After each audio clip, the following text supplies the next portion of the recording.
Vamos à mensagem, ao estudo de hoje. Eu quero convidar você para abrir a palavra de Deus. Nós estamos numa série de estudos, o Apocalipse de Elias. Este é o segundo tema da série, ainda é um tema introdutório. A partir da próxima semana, então nós vamos mergulhar nesta que é a última profecia do Antigo Testamento, e que para mim é algo maravilhoso, extraordinário, juntar o quebra-cabeças profético, tanto do livro do Apocalipse, quanto de Daniel, neste grande tabuleiro que vai unir essas profecias de Daniel e Apocalipse, que é esta última profecia do Antigo Testamento. Se eu falar para você um nome aqui, eu quero que você me diga qual é a primeira coisa que vem à sua mente, combinado? Eu quero ouvir daqui. Você vai falar em alto e bom tom. Eu vou falar uma palavra e você vai falar a primeira coisa que vem à sua mente. A propósito, você que está nos assistindo aí, você vai escrever no chat agora qual é a primeira coisa que vem à sua mente quando eu falar essa palavra. A palavra é... Estão preparados? Enche os pulmões, você vai falar a primeira coisa que vem à sua mente. Combinado? Eu quero ouvir aqui. A palavra é Malaquias. Dízimos. É isso que você falou? Fogo. Quem falou fogo aí? Dízimos, ofertas, fogo, né? Alguns brincam assim, o fogo de quem? De Malaquias, né? Alguns falaram fogo do Malaca, né? Hein? Algumas vezes alguns pedem assim que o fogo do Malaca desça sobre alguns. Não faça isso, viu? Não precisa fazer, deixa que Deus faça a sua justiça, amém? O nosso tema de hoje é o mensageiro de Malaquias. Sábado passado, o primeiro estudo da série, nós começamos estudando sobre o mensageiro do Apocalipse. E hoje vamos ao mensageiro de Malaquias. Eu quero convidar você para abrir a sua Bíblia agora no livro de Malaquias, o último livro do Antigo Testamento. Vamos lá, o último livro do Antigo Testamento. A pergunta que eu faço é: qual é a mensagem central do livro de Malaquias? Veja, a maior parte das vezes que você ouviu um sermão de Malaquias, eu tenho certeza que pelo menos 99% das vezes que você ouviu um sermão sobre Malaquias, você ouviu sobre fidelidade, dízimos e ofertas. É ou não é verdade? Balança a cabeça assim ou assim. E isso, obrigado por você participar aqui comigo. Isso nos leva a entender, ou pensar pelo menos, que a mensagem central do livro de Malaquias é dízimos e ofertas, porque todo mundo, quando prega sobre Malaquias, prega sobre dízimos e ofertas. Seria esta a mensagem central? Não, eu vou dizer para você que não é dízimos e ofertas. Nós vamos ver hoje qual é a mensagem central, e eu convido você para abrir em Malaquias capítulo 1, verso 1. Estamos juntos? Malaquias 1, verso 1. Qual é a mensagem central do livro de Malaquias? A palavra do Senhor diz: sentença pronunciada pelo Senhor contra Israel por intermédio de quem? De Malaquias. Qual é a primeira palavra do livro? Diz para mim, igreja. Sentença. Eu vou dar aqui o exemplo de dois outros livros da Bíblia, cuja mensagem central está relacionada com a primeira palavra do livro. Primeiro exemplo, Gênesis. Qual é a primeira palavra do livro de Gênesis? No princípio, certo? Aqui no hebraico, Bereshit, no princípio. Bom, é o livro da Gênesis, é o livro do princípio, de onde tudo começou, se iniciou. Primeira palavra, mensagem central do livro. Outro exemplo é o livro do Apocalipse. Qual é a primeira palavra do livro do Apocalipse? Quem sabe ali? Revelação. E esta palavra revelação é no grego apocalipsis, que significa revelação. Uma revelação de Jesus Cristo que Deus lhe deu para apresentar aos seus servos que ele, Jesus, por intermédio do seu anjo, notificou ao seu servo João lá na ilha de Patmos. Acabei de citar Apocalipse capítulo 1, versículo 1. Veja, no livro de Malaquias não é diferente. A primeira palavra, sentença de Deus contra o seu povo. Quando nós pensamos ou falamos sentença, nos vem a ideia de um juízo, de um júri, não é verdade? E, infelizmente e lamentavelmente, Aqui em Malaquias nós estamos vendo uma sentença que Deus pronuncia não a favor do seu povo, mas contra o seu povo. E isso não é nada bom, não é verdade? O que tem que ver essa sentença? Por que Deus pronuncia uma sentença contra o seu povo no livro de Malaquias? Eu vou colocar aqui para vocês. Nós compreendemos os porquês dessa sentença quando nós estudamos o livro de Malaquias, a estrutura do livro. E a estrutura do livro nos revela isso. Por exemplo, nós temos aqui Malaquias no capítulo 1, versículo 1 a 5. Nós temos que Deus pronuncia uma sentença contra o seu povo.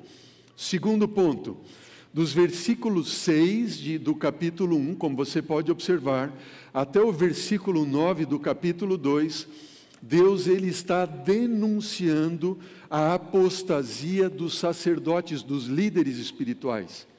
E o terceiro ponto, dentro dessa estrutura do livro de Malaquias, é que o Senhor denuncia a apostasia do povo. Interessante, não é verdade? Você tem uma sentença. Por que desta sentença?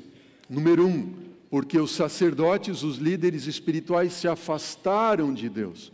Número 2, juntamente com os líderes espirituais, quem se afastou? O povo. E, de fato, sempre é assim. Na Bíblia, nós vamos ver líderes como reis, sacerdotes perto de Deus, o povo é levado para junto de Deus. Quando um rei se distancia de Deus, o povo também, o que acontece? Baixa a norma e se distancia de Deus. E assim acontecia com Israel nos dias de Malaquias. Eu digo para você, quando eu olho para essa mensagem, quando eu penso nisso, dentro de mim tudo treme. Sabe por quê? Porque se alguém falar da igreja do NASP, que a igreja é isso, que a igreja é aquilo outro, que a igreja não é espiritual, ou etc, etc, a culpa não é da igreja, a culpa é de quem? É do pastor. A culpa é do líder espiritual. Porque a igreja nunca vai além do nível onde está o seu líder, ou seus líderes espirituais. Se o líder baixa a norma, a igreja baixa a norma. Se o líder sobe a norma, a igreja vai juntamente com o líder. Bom, mensagem central do livro de Malaquias, sentença do Senhor, juízo, apostasia dos sacerdotes e do povo. Qual seria o versículo central do livro de Malaquias? Dentro do estudo, do escopo do livro de Malaquias, que é composto somente de 4 capítulos, segundo os meus estudos, isso aqui eu digo para você, são estudos meus, eu apresento para você, na minha opinião, o verso central do livro de Malaquias está no versículo seguinte a este que nós acabamos de ver por último. O último foi 2,16, quando Deus termina de denunciar a apostasia do povo. Então eu tenho Malaquias 2,17. O que é que diz lá? Diz assim: vocês estão cansando a Deus com as vossas palavras, ou enfadais o Senhor com as vossas palavras. E em que nós temos enfadado a Deus? Versículo 17 diz: nisto que pensais, qualquer que faz um mal passa por bom aos olhos do Senhor, é destes que ele se agrada, ou onde está o Deus do juízo? Então aqui há um pensamento do povo, e esse pensamento do povo é: vocês estão cansando a Deus com as vossas palavras. Aquilo que a gente fala revela os nossos pensamentos, certo? Mas o que vocês estão pensando que tem falado contra Deus? Qualquer um que faz o mal passa por bom aos olhos de Deus. Ele se agrada destes, ou onde está o Deus do juízo? E eu entendo que o verso central do livro de Malaquias revela a frase mais importante do livro. E a frase que nós encontramos no versículo central é: onde está o Deus do juízo? Estamos juntos até aqui?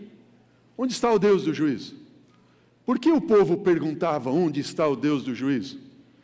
Porque na mente do povo de Israel, eles diziam assim: qualquer um que faz o mal passa por bom aos olhos do Senhor, ele se agrada destes. Onde está o Deus do juízo? Bom, a esta pergunta nós vamos responder um pouco mais adiante no nosso estudo de hoje, combinado? pouco mais adiante. Mas, quando o povo pergunta ou questiona onde está o Deus do juízo, eu posso dizer para você que nós já vemos na sequência, no próximo versículo, a resposta de Deus. Como se você estivesse dizendo assim: Senhor, onde está o Senhor Deus do juízo? Então Deus vem de pronto e responde: eu vou dizer para você onde está o Deus do juízo. E ele responde no próximo versículo, que é o versículo 1 do capítulo 3. Olha a resposta de Deus. Pode acompanhar na Bíblia ou na tela. Diz assim: eis que eu envio o meu mensageiro, que preparará o caminho diante de mim. De repente, virá ao seu templo o Senhor, a quem vós buscais. Ele é o anjo da aliança, a quem vós desejais. Eis que ele vem, diz o Senhor dos exércitos. Dá uma pausa ali. Qual foi a pergunta principal do livro de Malaquias? Qual é? Diz para mim. Onde está o Deus do juízo, certo? Qual é a mensagem principal e central do livro de Malaquias? Juízo. Lembrem, sentença do Senhor, apostasia dos sacerdotes, apostasia do povo, e a mensagem central de juízo, a pergunta do povo: onde está o Deus do juízo? Então Deus diz assim: eu vou dizer para você.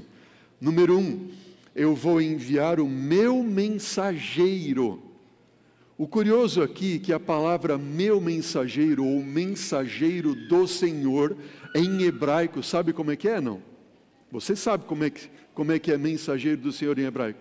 Mensageiro do Senhor é Malaquias. Estamos juntos? Então eu vou enviar o meu mensageiro. E o meu mensageiro, Malach, curioso aqui também, é que o mensageiro Malach, Ias é a terminação para o nome santo de Deus. Malach, mensageiro, é a mesma palavra correspondente ao grego angelos, que daí deriva a palavra anjo. Estamos juntos? Lembra que nós estudamos no primeiro tema da nossa série o anjo de Apocalipse, ou mensageiro do Apocalipse? Agora nós estamos vendo o anjo ou mensageiro de Malaquias, Malach, mensageiro, ou anjo, também em hebraico. E Deus está dizendo: eu vou enviar o meu anjo, eu vou enviar o meu mensageiro diante de mim, e de repente virá ao seu templo o Senhor. Ele é quem vocês têm buscado, sim, ele é o anjo da aliança a quem vós desejais. Eis que ele vem, diz o Senhor dos exércitos. Veja, o mensageiro que prepara o caminho para a vinda do anjo da aliança ao templo do Senhor, o anjo da aliança vem fazer o que no templo do Senhor? Ele vem fazer o quê? Ele vem fazer juízo. Onde está o Deus do juízo? Eu vou dizer para vocês. Eu vou enviar o meu mensageiro, ele vai preparar o caminho diante de mim. Então o anjo da aliança, ele vai ao templo e ele vai fazer juízo. Uau, o que a gente tem aqui? Nós podemos observar isso de uma forma clara em alguns paralelos que nós encontramos no livro de Malaquias, a partir do versículo 17 do capítulo 2, junto ali com o capítulo 3, versículo 13 a 15. Veja lá, onde está o Deus do juízo? Vocês têm cansado a Deus, não é isso que nós lemos no versículo 17? Quando a gente vai agora, pegue a sua Bíblia e vá comigo a Malaquias capítulo 3, você vai ver uma repetição do mesmo pensamento, a partir do versículo 13, onde diz no versículo 17, vocês têm cansado a Deus com as vossas palavras. No versículo 13 do capítulo 3 diz assim: as vossas palavras foram duras para mim, diz o Senhor, mas vós dizeis: que temos falado contra ti? Versículo 14, bom, vocês dizem que é inútil servir a Deus. Que nos aproveitou termos cuidado em guardar os seus preceitos e andar de luto diante do Senhor dos exércitos? Ora, pois, nós reputamos por felizes os soberbos, e também os que cometem impiedade prosperam. Sim, eles tentam o Senhor, e o que acontece com eles? Nada, eles escapam. Pegaram a ideia ali? Mesma ideia e pensamento do capítulo 2, versículo 17. Vocês têm cansado a Deus, mas cansamos com o quê? Vocês olham para todo aquele que faz o mal, passa por bom aos olhos de Deus. Onde está o Deus do juízo?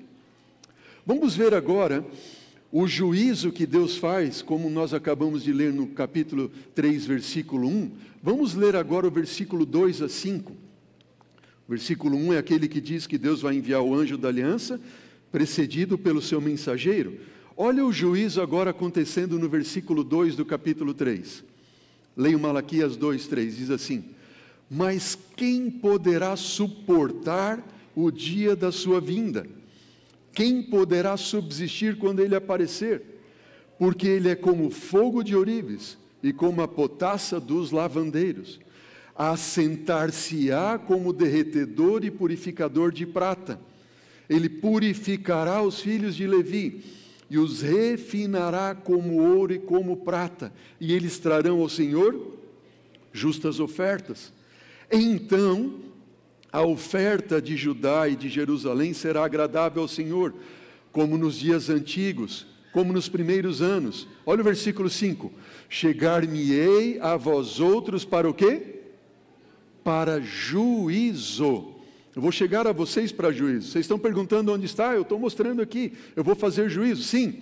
Eu vou ser uma testemunha veloz contra feiticeiros, adúlteros, contra os que juram falsamente, contra os que defraudam o salário do jornaleiro, oprimem a viúva e o órfão, e torcem o direito do estrangeiro, e não me temem, diz o Senhor. Veja um quadro de juízo. O Senhor vem e se assenta. Na Bíblia, quando você ver a figura de Deus assentado, é Deus fazendo um juízo investigativo. E quando ele se assenta para fazer esse juízo investigativo, Malaquias diz que ele vai purificar o seu povo. Assim como o ourives, quando purifica a prata e o ouro. Ele está fazendo esse juízo investigativo. Agora vejam outras figuras de juízo na repetição do pensamento, mas em Malaquias capítulo 3, versículo 16, há uma repetição, um paralelo ali. Versículo 16 diz assim: então os que temiam ao Senhor falavam uns aos outros, e o Senhor fazia o quê? Atentava e ouvia, e havia um memorial escrito diante dele para os que temem ao Senhor e para os que se lembram do seu nome. Versículo 17: eles serão para mim particular tesouro naquele dia que preparei, diz o Senhor dos Exércitos. Poupá-los-ei como um homem poupa o filho que o serve. Então vereis a diferença entre o justo e o perverso, entre o que serve a Deus e o que não serve. Capítulo 4, versículo 1. Pois eis que vem o dia, e arde como fornalha, e todos os soberbos, os que cometem perversidade, serão como restolho. O dia que vem os abrasará, diz o Senhor dos Exércitos, de sorte que não lhes deixará nem raiz e nem ramo.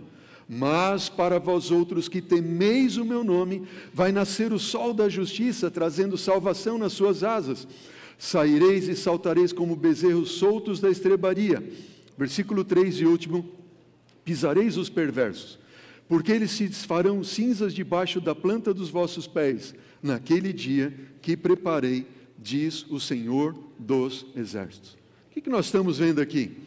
Claramente, nós temos uma descrição do juízo no livro de Malaquias. Como é essa descrição do juízo? O Senhor se assenta. Como eu mencionei, quando ele se assenta, ele está fazendo um juízo de que tipo? Investigativo. Ele vem para purificar o seu povo. Essa palavra purificar que aparece aqui é a mesma palavra que aparece lá em Daniel 8,14, da purificação do santuário. E isto tem que ver com o juízo investigativo, a purificação do santuário no céu, e Deus purificando o seu povo na terra por ocasião deste juízo. O que mais? O Senhor, Ele atenta ao clamor do seu povo, amém por isso? Deus atenta ao clamor do seu povo, Ele está atento à tua voz, Ele está atento aos teus pensamentos, às tuas dores, aos teus sofrimentos. Mas diz também em Malaquias, desta descrição do juízo, que se abre diante de Deus livros memoriais, onde estão ali descritos a vida de todos aqueles que temem o Senhor, aqueles que aceitaram um dia a Jesus como seu Salvador. Então diz claramente, eu venho para fazer um juízo. Primeiro juízo investigativo, mas depois desse juízo investigativo, claramente nós temos em Malaquias um juízo executivo. Como é que é esse juízo executivo? Quem vai poder suportar diante do dia do Senhor? O dia vem e os abrasará. O juízo executivo vai ser a exterminação total do mal, pecado e pecadores para todo sempre. Eles vão se desfazer como cinzas debaixo da planta dos pés dos salvos, e para os salvos vai nascer o sol da justiça, e eles vão estar com o Senhor para todo sempre. Amém? Você percebeu claramente a descrição do juízo em Malaquias? Claramente ali, juízo investigativo, juízo executivo. Mas nós temos estes mesmos elementos, o Senhor se assentando, purificando, atentando o clamor, livros se abrem, juízo sendo feito, claramente no livro de Daniel, no capítulo 7 e no capítulo 8 do livro de Daniel. Eu quero levar você agora a Daniel capítulo 7 e 8. Veja a descrição aqui de Daniel capítulo 7, versículo 9 a 10. Olha o que diz lá. Continuei olhando, disse Daniel, até que foram postos uns tronos, e o ancião de dias fez o quê? Se assentou. Vocês estão vendo a mesma figura de ele se assentando em Malaquias? Que mais? A sua veste era branca como a neve, os cabelos da sua cabeça como a pura lã, o seu trono eram chamas de fogo, e as suas rodas eram fogo ardente. Curiosidade. Na figura do juízo conforme descrita em Daniel 7, o trono de Deus é um trono móvel, ele tem rodas. Um detalhe, parece de pouca importância, mas Deus quis assim fazer para revelar a nós que o trono de Deus, em algum momento, ele vai se movimentar de um lado para outro dentro do santuário celestial. Estamos juntos? Vamos continuar aqui. Eles tinham rodas como fogo ardente. Próximo versículo, verso 10. Um rio de fogo manava e saía diante dele. Milhares de milhares o serviam, e miríades de miríades estavam diante de Deus. O que aconteceu? Assentou-se o tribunal, e o que mais? Livros foram abertos. Estão vendo a mesma descrição de Malaquias? O Senhor se assentando, tribunal, livros sendo abertos. Vamos ao próximo verso, versículo 13 agora e 14. Eu estava olhando as minhas visões da noite, e eis que vinha com as nuvens do céu, um como filho do homem. Quem é o filho do homem nas Escrituras? Diz para mim. É Cristo Jesus. E diz que ele agora se dirigiu ao ancião de dias e o fizeram chegar até ele, o filho do homem. E depois, pulou um texto ali. E então depois foi-lhe dado o domínio e a glória e o reino para que todos os povos, nações e homens de todas as línguas o servissem. O seu domínio é domínio eterno que não passará, e o seu reino jamais será destruído. O que nós estamos vendo aqui? Daniel 7 está nos dando uma clara referência de um juízo, primeiro investigativo. O Senhor se assenta, o tribunal é instaurado, livros se abrem, o Senhor está atentando o seu povo, está julgando todos aqueles que um dia entregaram a vida ao Senhor Jesus. Neste momento em que esse tribunal é instaurado, o trono de Deus, que é móvel, nós sabemos disso com mais detalhes em Daniel, no capítulo 8 e capítulo 9, nós vamos estudar esses detalhes em outros temas desta série. O trono de Deus que está no lugar santo passa para o lugar santíssimo do santuário celestial. E Cristo Jesus, o Filho do Homem, acompanha o Pai ao lugar santíssimo. E é lá no lugar santíssimo que acontece o juízo investigativo. E nós vimos este juízo investigativo, em Daniel capítulo 8, versículo 14, quando ele diz, até 2.300 tardes e manhãs, e o santuário seria purificado. A purificação do santuário corresponde ao dia do juízo investigativo, que era no ritual do santuário, conforme ali os livros de Êxodo, livro de Levítico, livro de Deuteronômio, no Antigo Testamento, ok? Vou dar mais uma referência para você, em relação a Daniel 7 e 8, e ao juízo investigativo e à purificação do santuário. Notem, olhem para a tela. Quando nós vamos a Daniel 7 e 8, nós temos ali animais que representam reis ou reinos. Nós temos também estas nações representadas por reis ou reinos, e nós temos o domínio destas nações. Notem, Daniel 7, nós temos ali que Daniel teve uma visão e ele viu um leão, e esse leão correspondia a quem? A Babilônia.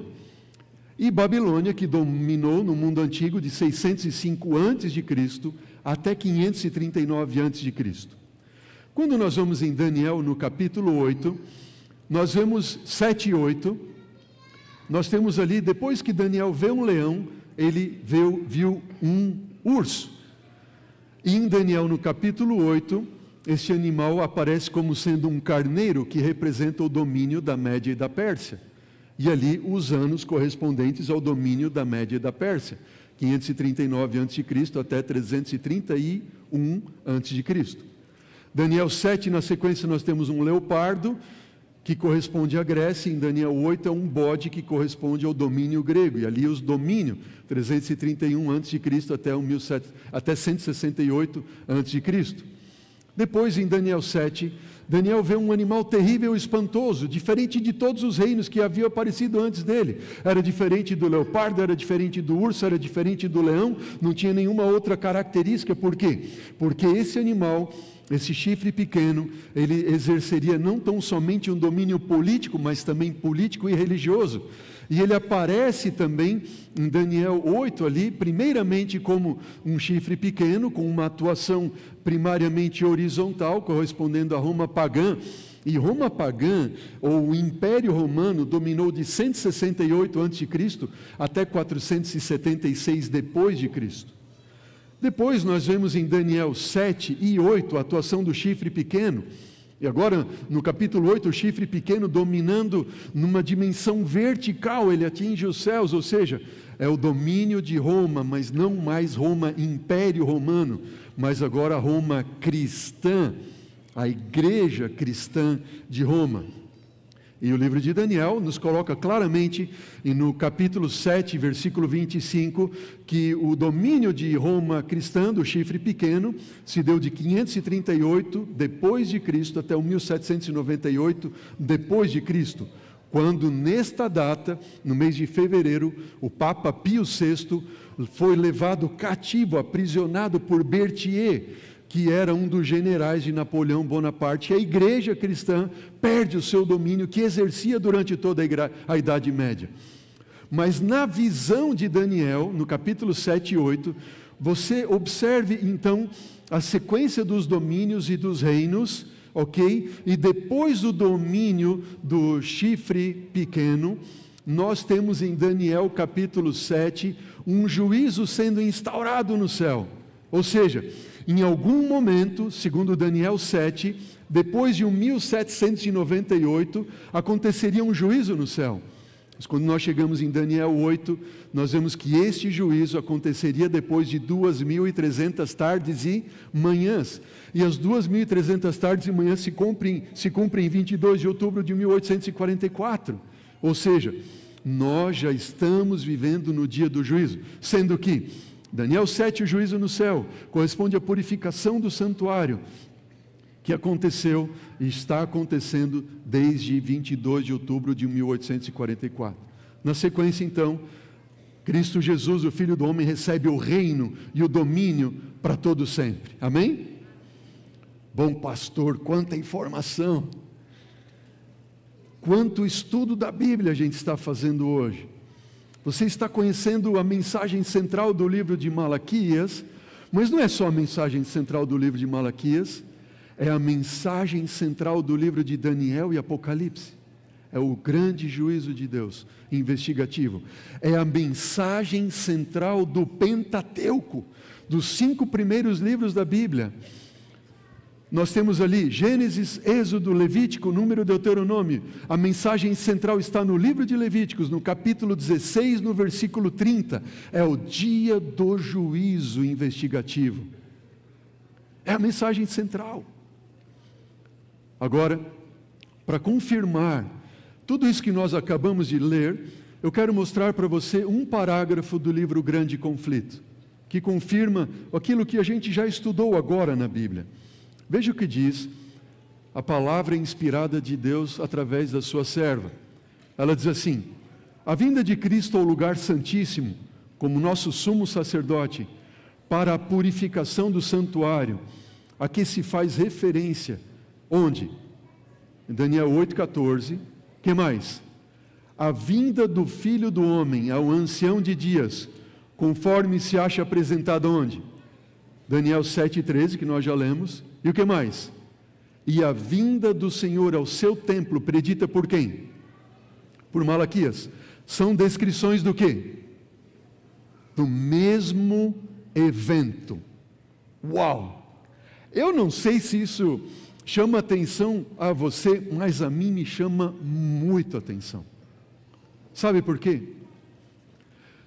Porque como nós temos comprovado aqui pela Bíblia, a mensagem central de Malaquias é juízo investigativo a partir de 22 de outubro de 1844 e depois juízo executivo com a volta de Jesus, sendo que esta é a mesma mensagem de juízo investigativo e executivo que nós encontramos no livro de Daniel, ok?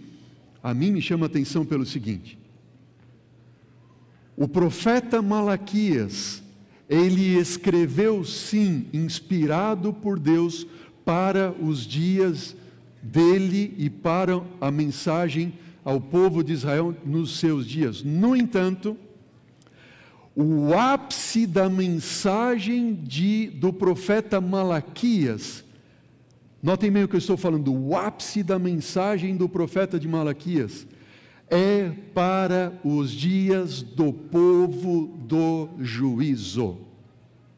Estamos juntos? Ou seja, existe no livro de Malaquias uma mensagem que Deus está dizendo assim, era uma boa parte da mensagem para o povo de Israel nos dias de Malaquias, mas quando chega a partir do início do juízo de 22 de outubro de 1844, Malaquias tem uma mensagem para este povo desses últimos dias. E nós não podemos deixar essa mensagem passar. Que mensagem é esta? Esta mensagem é a que eu chamo de última profecia do Antigo Testamento. Última profecia do Antigo Testamento.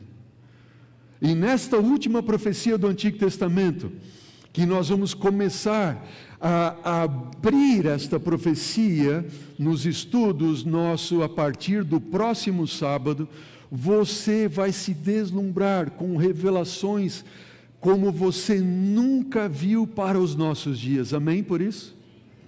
Agora, vou fazer uma pergunta. Quem é o mensageiro profético?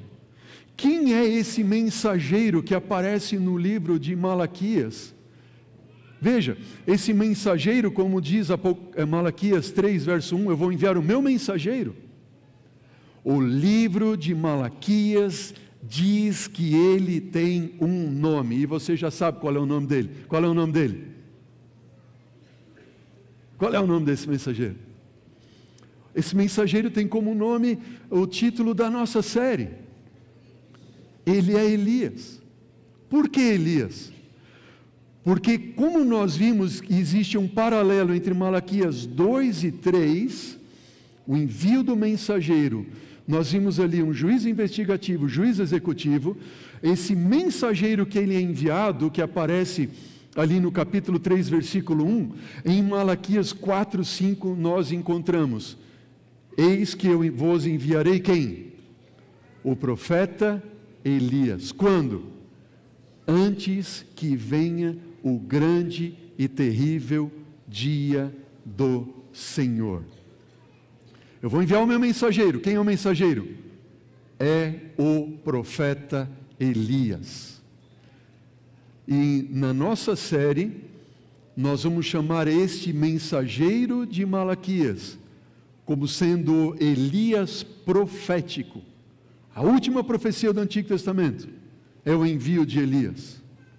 Agora eu tenho algo mais para revelar para você nesta manhã, que você vai ficar muito feliz em ver. Que assim como existe um paralelo extremamente claro de referências, mostrando que a mensagem de Malaquias é a mensagem do juízo de Daniel 7, 8 e 9, nós temos um paralelo extraordinário entre a mensagem de Malaquias e o livro de Apocalipse 14. O que nós encontramos em Apocalipse 14? O envio do mensageiro. Que mensageiro é esse? É o mensageiro que nós estudamos no primeiro tema da nossa série. O anjo que voa pelo meio do céu. Ele tem o evangelho eterno para pregar a todos os que se assentam sobre a terra, cada nação, tribo, língua e povo. Ele diz em grande voz: temei a Deus e dai-lhe glória, pois ainda é hora do quê? Do seu juízo. E adorai aquele que fez céus, terra, mar e fontes das águas. E esse anjo é seguido por outro anjo, dizendo: caiu a grande Babilônia. E outro anjo, dizendo: se alguém adora a besta ou sua imagem, esse vai sofrer o tormento eterno, de destruição eterna. Que paralelos são esses que nós encontramos? Eu encontrei aqui 7 paralelos entre o mensageiro de Apocalipse e o mensageiro de Malaquias. Primeiro paralelo, você tem o envio do próprio mensageiro, que em Apocalipse 14 aparece como sendo o anjo, o mensageiro, e em Apocalipse, em Malaquias 3:1, ele ali é o mensageiro do Senhor, que nós vimos em 4:5, que ele é o profeta Elias. Nós temos em Apocalipse 14, versículo 7, uma clara referência aqui, a criação e a adoração. Adorem aquele que fez céus, terra e mar. Adore o Deus criador de todas as coisas, que no sábado separou esse tempo santo para nós estarmos na presença do Senhor. Quantos ontem à noite lembraram do sermão do sábado passado? Alguém lembrou? Eu lembrei, quando estava chegando as horas do sábado, eu pensei: meu Deus, o Senhor está chegando aqui. A presença de Deus está agora se fazendo conosco após esse pôr do sol. Isso é muito forte. Se você não viu o tema da semana passada, busque ali na playlist no YouTube. Criação e adoração. Mas Malaquias 2:10 tem uma clara referência ao nosso Pai que nos criou. Nós temos também uma terceira referência e paralelo, que em Apocalipse 14:12 fala de fidelidade aos mandamentos. Diz: aqui está a perseverança dos santos, os que temem o Senhor. Eles guardam os mandamentos de Deus e têm o testemunho de Jesus. E em Malaquias 4:4 está bem claro lá, diz assim: lembrai-vos da lei de Moisés, a qual eu prescrevi a ele em Horebe, lá no Sinai. Uma referência clara aos mandamentos do Senhor. Nós temos aqui aqueles que transgridem a lei de Deus, ou não guardam os seus mandamentos, eles são idólatras, ou é tido na Bíblia como adúlteros. E no livro do Apocalipse 14 fala daqueles que não se macularam com mulheres porque eles foram fiéis. Em Malaquias fala que eles não foram fiéis, eles foram adúlteros. E usa esta palavra: eles adulteraram. Nós temos uma clara referência em Apocalipse 14, 6 e 7 ao juízo investigativo. Vinda é a hora do seu juízo. Em Malaquias 3, 1, 3, 16, 18, nós já estudamos e vimos o Senhor se assentando, abrindo livros, atentando ao clamor do seu povo, fazendo juízo investigativo. Seguido este de um juízo executivo, que aparece em Apocalipse 14 como o lagar da cólera de Deus, que será pisado, e todos aqueles que não aceitaram o amor de Deus revelado na cruz do Calvário, eles vão ser destruídos por toda a eternidade. Em Malaquias 4, 1 a 3 fala do juízo executivo, que eles vão se desfazer como cinza debaixo da planta dos pés. E o último paralelo, uma menção clara à salvação. Em Apocalipse fala daquele que vem com as nuvens, e ele tem uma foice afiada na sua mão, e ele vai ceifar a terra, ele vai recolher os seus feixes, e levará todos os salvos para a eternidade com ele, onde habitarão com ele para sempre. Em Malaquias fala deste, chama eles como sendo aqueles que saltarão como bezerros soltos da estrebaria, porque para eles nascerá o sol da justiça, trazendo salvação nas suas asas. Amém? O que nós temos aqui? Nós temos claramente que o mensageiro, o anjo de Apocalipse, é o mesmo mensageiro de quem? De Malaquias. E esse anjo de Apocalipse e esse mensageiro de Malaquias, que são o mesmo, eles têm um nome. Como é o nome dele? Ele é o profeta Elias. Amém? Se ele é o profeta Elias. E a pergunta que eu levanto aqui é esta: por que Elias? Por que um profeta? Por que não Zacarias? Por que não Obadias? Por que não Moisés? Por que não Abraão? Ou outro grande nome das Escrituras? Por que Elias? Você quer saber por que Elias? Porque é um profeta, sim ou não? Próximo sábado. Próximo sábado. Próximo sábado você vai começar a descobrir por que Elias e por que um profeta, por que não outro grande nome. Mas antes de revelar para vocês isso, como nós assim o faremos no próximo sábado, se Deus assim o permitir, eu quero trazer você de volta aquilo que eu disse no começo. E eu deixei aberta a pergunta: por que é que o povo estava cansando a Deus com as suas palavras? Lembra o que disse lá? Vocês têm cansado o Senhor com as vossas palavras? Ele repete, o Senhor dizendo: as vossas palavras foram duras para mim. Que palavras duras são estas? Qualquer que faz o mal passa por bom aos olhos do Senhor, é destes que Ele se agrada. Ou onde está o Deus do juízo? Vocês dizem que é inútil servir a Deus, que nos aproveitou termos cuidado em guardar os seus preceitos. Agora, pois, nós reputamos por felizes os soberbos, os orgulhosos, eles que praticam o mal, eles prosperam, sim, eles tentam o Senhor, e o que acontece com eles? Não acontece nada, eles escapam.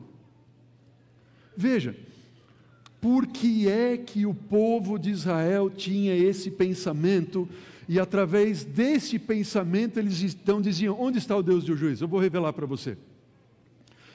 Malaquias, ele é aproximadamente 400 anos antes de Jesus, certo?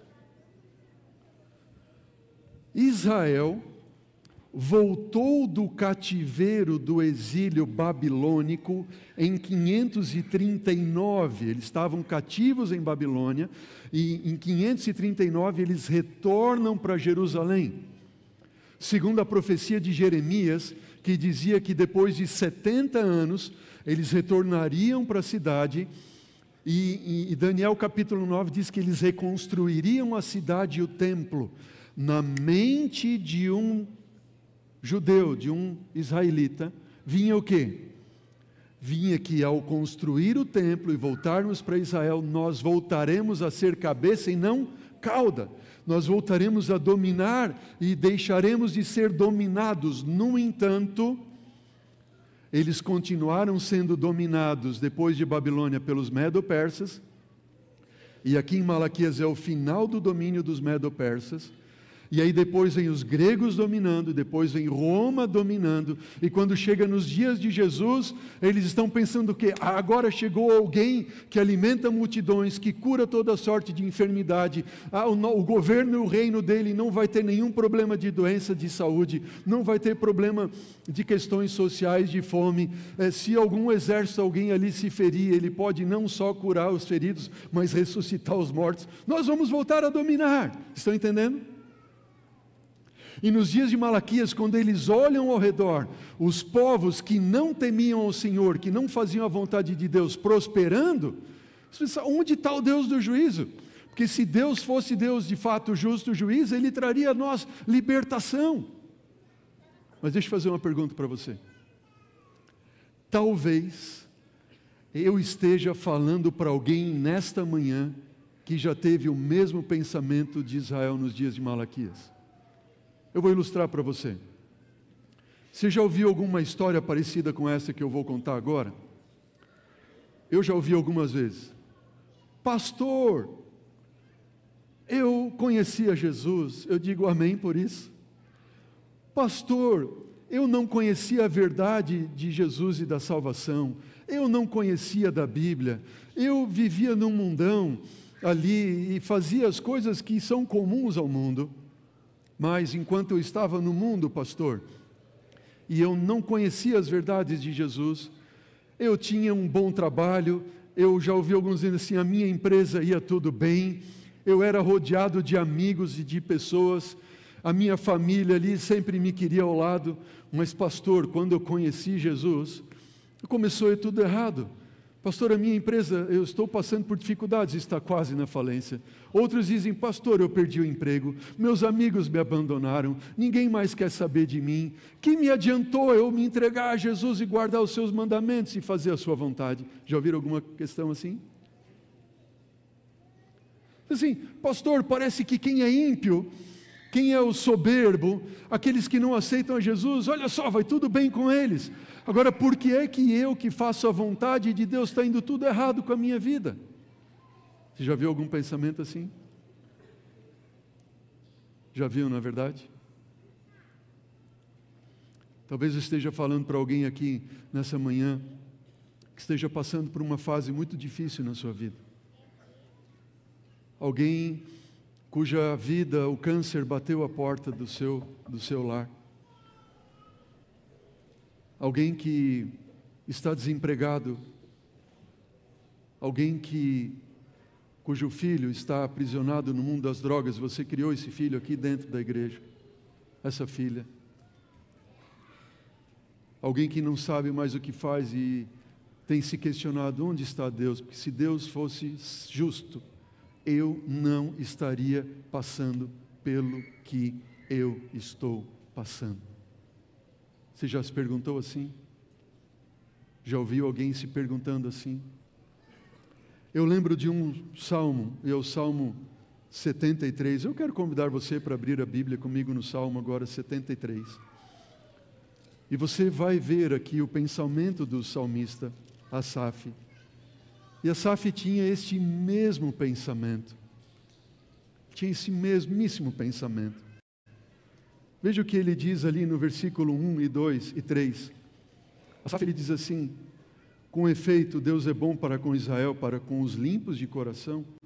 Agora, quanto a mim, ele disse, quase me resvalaram os pés, pouco faltou para que se desviassem os meus passos, pois eu invejava os arrogantes, ao ver a prosperidade dos perversos. Para eles, para os arrogantes, os perversos, não há preocupações, o seu corpo é sadio e forte. Veja o versículo 11. Como sabe Deus? Acaso há conhecimento no Altíssimo em relação a isso?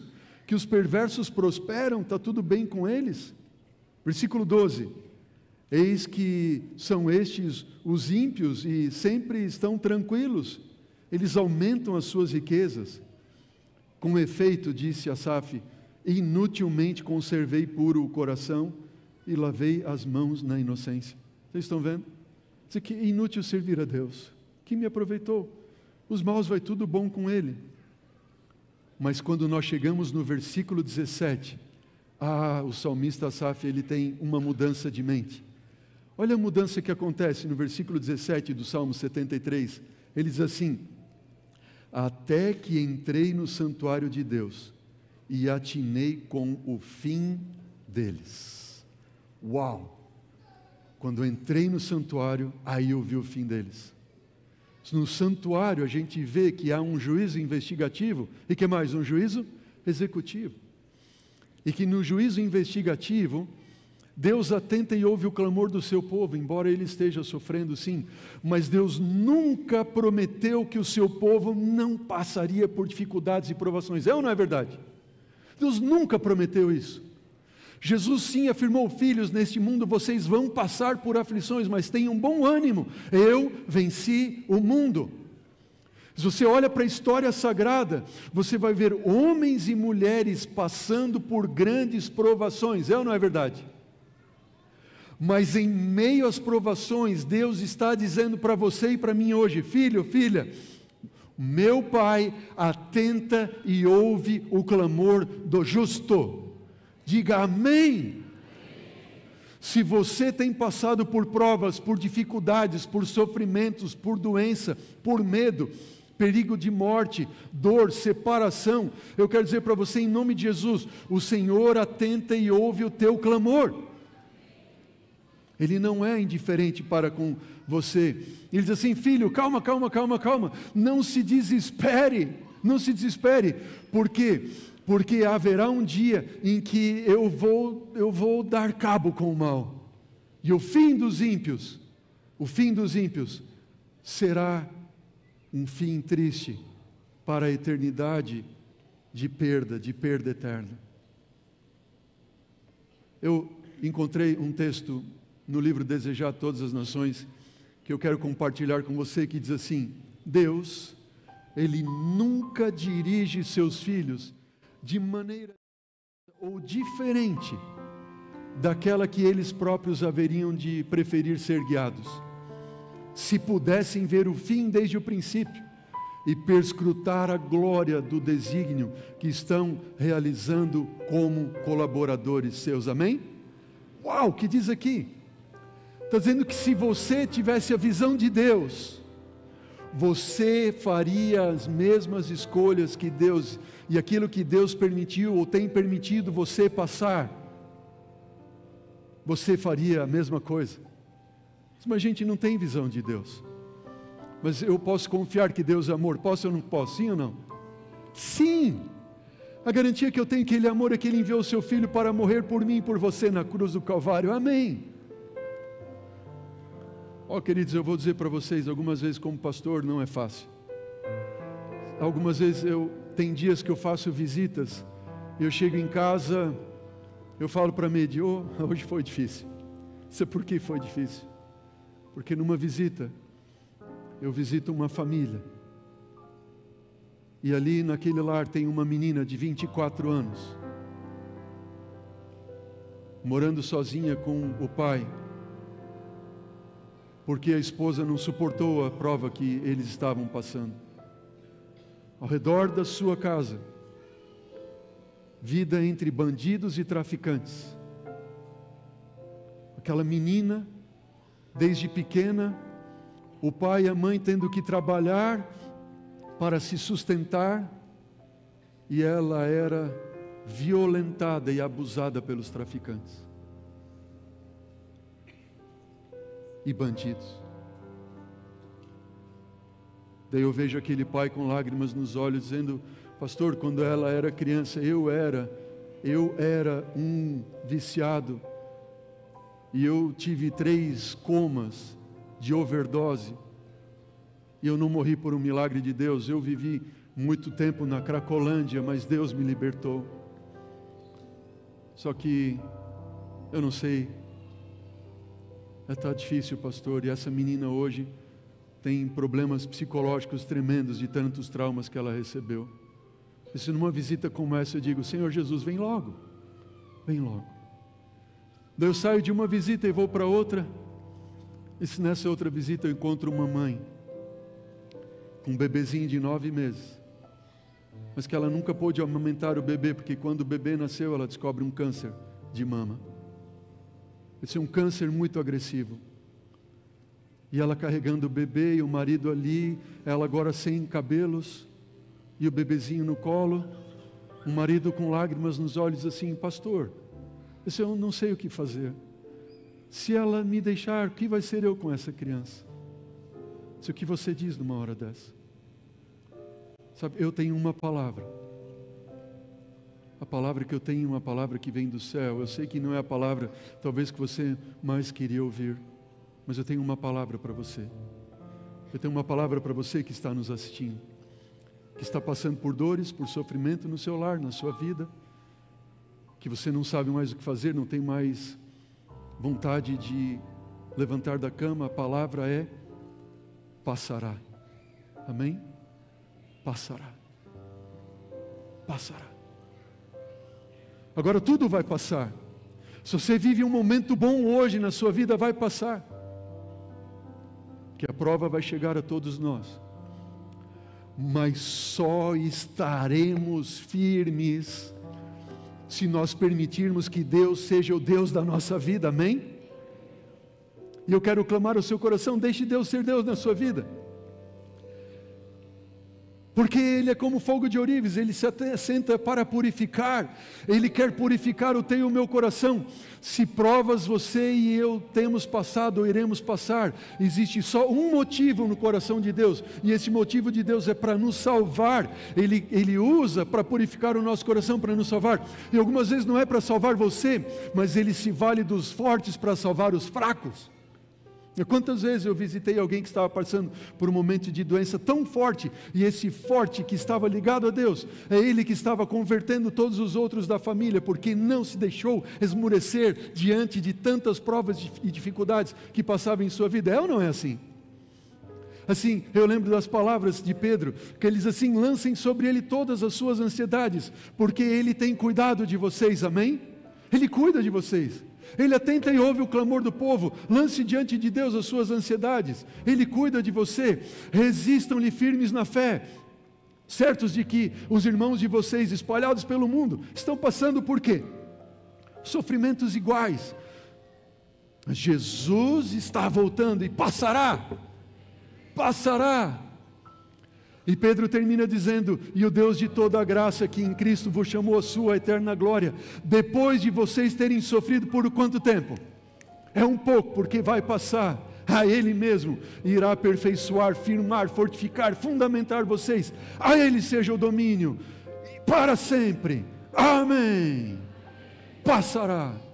Jesus está voltando. E Ele vai enxugar de nossos olhos toda a lágrima, e não haverá mais morte, nem luto, nem pranto, nem dor. Mas até que esse dia chega, Ele diz assim: filhos, eu escuto o teu clamor. Amém? As tuas lágrimas não são em vão, eu conheço todas elas. E naquele dia que eu preparei, diz o Senhor dos Exércitos, eu vou poupar você, como o pai poupa o filho que o ama. Amém? E nós vamos estar com Ele juntos para sempre. Amém, amém e amém. Você gostaria de hoje entregar para o Senhor Jesus todas as tuas tristezas, toda a tua dor, sabendo que só Ele pode te aliviar? Você gostaria de hoje, em nome de Jesus, dizer: Senhor, o que eu estou passando é muito forte, eu não consigo suportar. Hoje Jesus olha para você e diz assim: filho, vem a mim, vem a mim, vem a mim no cansaço de dia, vem a mim, querido filho, na tristeza da noite, eu atento e ouço o teu clamor. Vem a mim, traz a mim a tua tristeza, porque eu posso aliviar.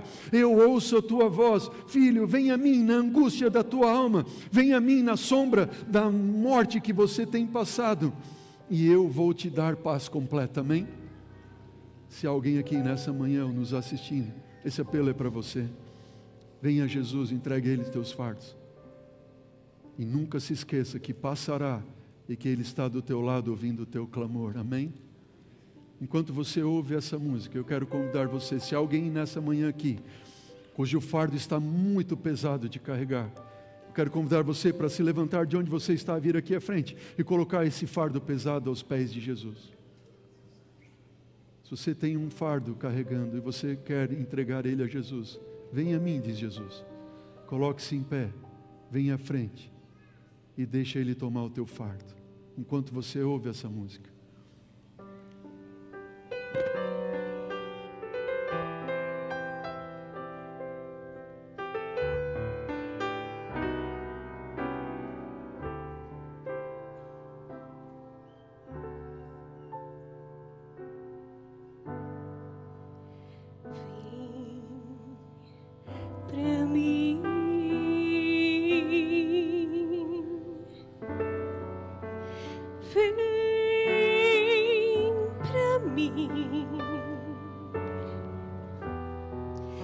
No cansaço do dia,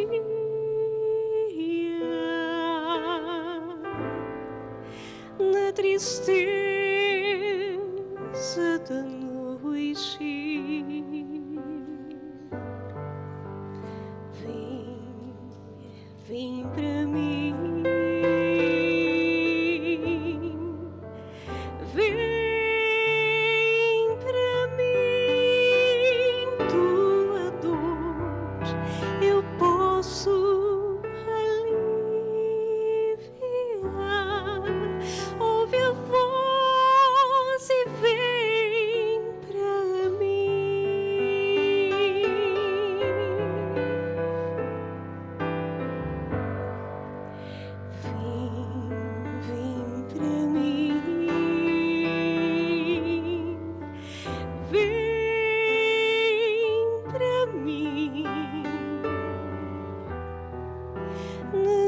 angústia da alma, ou na sombra da morte,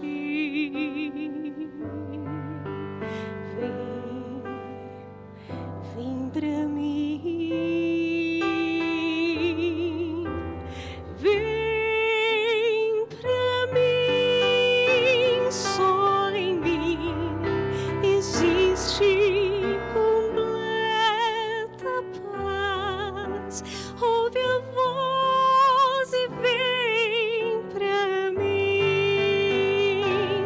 E quando a vida só trouxer tristeza, quando a dor chegar e parecer sem fim, a minha paz te entrego todo aquele que ouve o meu chamar e volta para mim.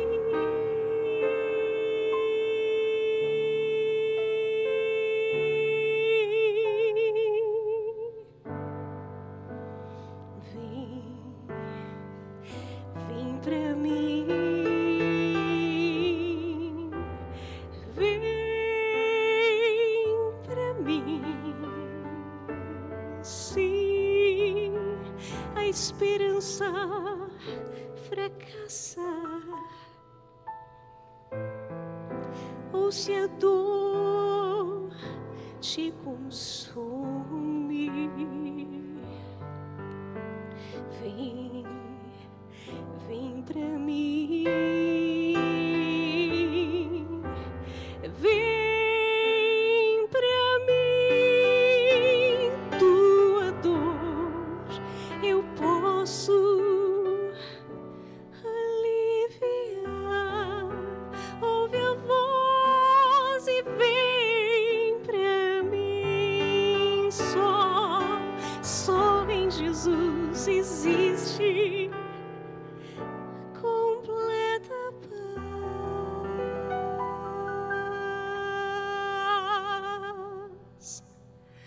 Ouve a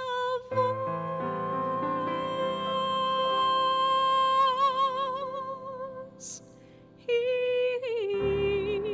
vem.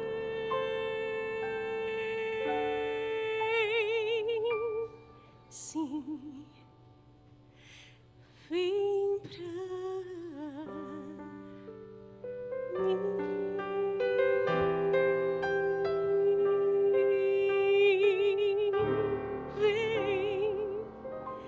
Vem pra mim.